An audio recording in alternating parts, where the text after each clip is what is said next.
Speaking from an intimacy point of view, there are a couple of guidelines that you need to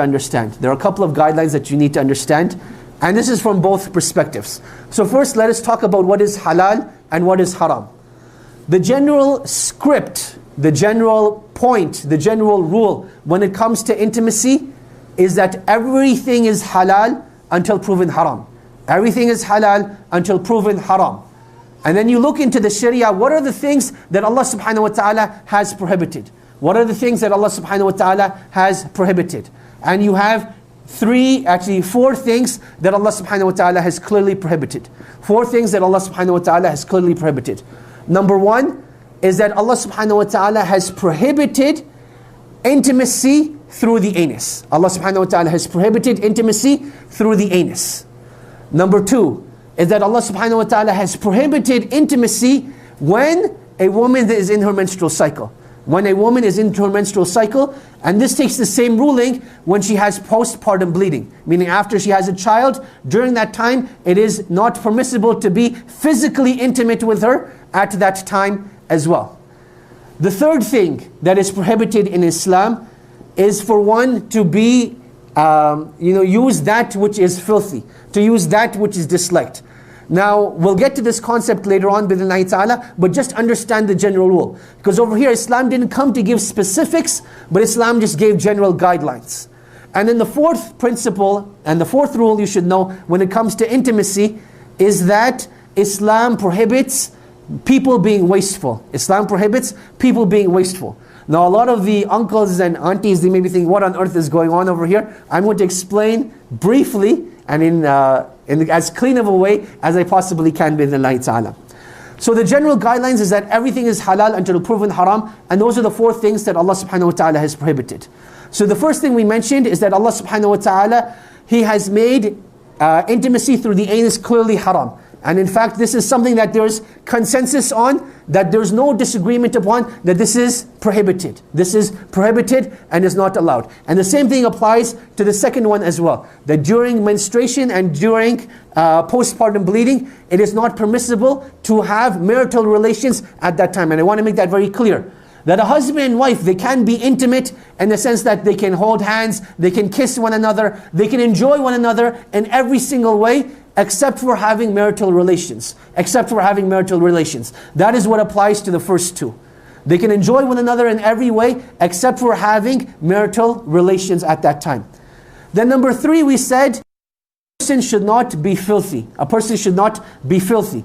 What does this general guideline mean? This general guideline means it encompasses two main things. Number one is the way that we speak with one another. So for example, living in our culture, there's this culture of being very vulgar while having marital relations. That is not allowed in Islam. To use bad words and to curse, even when a person is having marital relations with his wife, this is not the way that they should be. But rather there's a level of humanity and a level of dignity that needs to be retained. And this is something that, is left for the non-Muslims and has nothing to do with Islam. And you'll notice that, you'll come to see this, that this is like one of the diseases of like watching pornography, is that you start developing cultures of intimacy that are not allowed in Islam. And then you view it so many times that a person starts to think that, this is the way marital intimacy is meant to be. This is the way that marital intimacy is meant to be. Related to this third point, this third principle as well, is that one should not be filthy.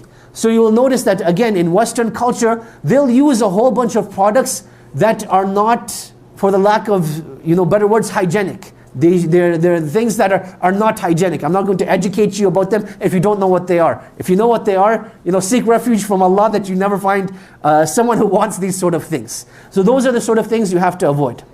Then the fourth thing is that you're not meant to be wasteful. That you're not meant to be wasteful. And this is something that you'll find in the books of old, that certain things that you're allowed to use in intimacy, certain things that you're not allowed to use in intimacy. So the question arises, are you allowed using food while being intimate? Are you allowed using food while being intimate? And the answer to this is yes, as long as you're consuming that food. So for example, I'm going to throw out names of foods, you figure out what to do with them. So when you talk about like chocolate sauce, you talk about whipped cream, you talk about, those sort of things, these are things that you're allowed to use. These are things that you're allowed to use. But at the same time, a person should not be wasteful. A person should not just use these things and then throw these things away. But rather, you're meant to consume them and not be wasteful. Now, those are general guidelines. Those are general guidelines. Now, why do I mention these sort of things? That as Muslims, there needs to be a safe space. You'll notice that when a person will have a question, they're not going to feel comfortable to speak to the imam. They're not going to want to speak to the brother that they see in the masjid. There needs to be a safe space. And one thing we definitely don't want is, people going to the internet and trying to research, should I be using this or should I not be using that? They don't have the level of morality and ethics that a Muslim is required to have. So I want to give you general guidelines in terms of what is allowed and what isn't allowed. And the reason why I bring this up again is because one of the biggest levels of frustration is because of this improper intimacy. That the parents, they got the children married, they're like, beta, beti, you're now officially married, go figure things out yourself. The boy who's never had a boyfriend, the boy has never had a girlfriend, and the boy has never had a girlfriend, and the girl has never had a boyfriend. She's like, what do we do now? And then try reading these books by like Ibn Hazm and some of the scholars of the past, and they're like, what on earth is this? It seems like mechanics or something. It's very difficult, and that's why this needs to be discussed with our up-and-coming, teenagers and young adults that are getting married in a halal and in a mature manner. So those are the guidelines.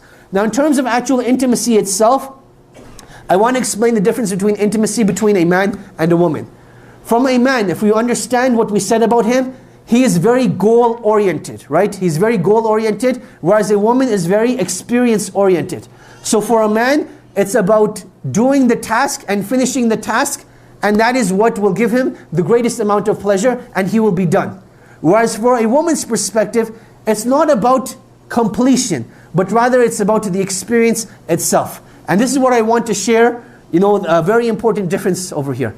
That there will be, for a husband and wife, when they get married, there will be a time where a man will need to fulfill his urge. A man will need to fulfill his urge, and a woman will be like, what? Let us go out for dinner first. Let us light some candles. Let us, put on some nasheeds. And the man is like, that is, on the inside, he's being, like on the outside, he's being polite, but on the inside, he's like, this is not what I need right now. I've just gone through some major fitna, something happened, and I need to fulfill my urge. A woman needs to recognize that at that time, he's not in the mood for an intimate experience, he just needs to fulfill his urge.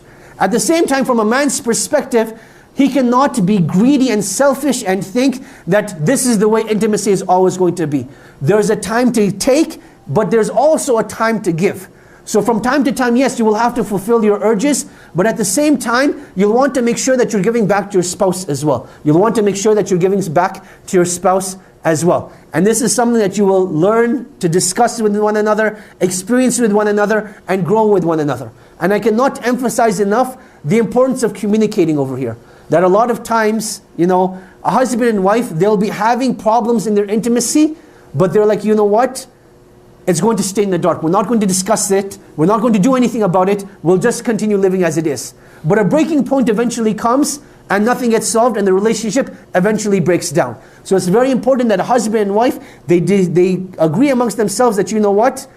We may not know anything about intimacy coming into the marriage, but now that we're married, Allah has made us halal for one another. Let us enjoy this experience. Let us enjoy this experience, and let us learn about it as well. So if there's something that you like, tell your spouse about it. If there's something that you dislike, tell your spouse about it. Rather than holding those feelings inside and repressing those emotions, deal with them up front, and it makes things a lot easier. Rather than leaving your spouse to guess, what does my spouse like, what does my spouse not dislike, be open about it, be frank about it, but be, ethical and moral about it as well. That there's no need for vulgar descriptions, and be, sane and humane, and speak about it in a mature manner.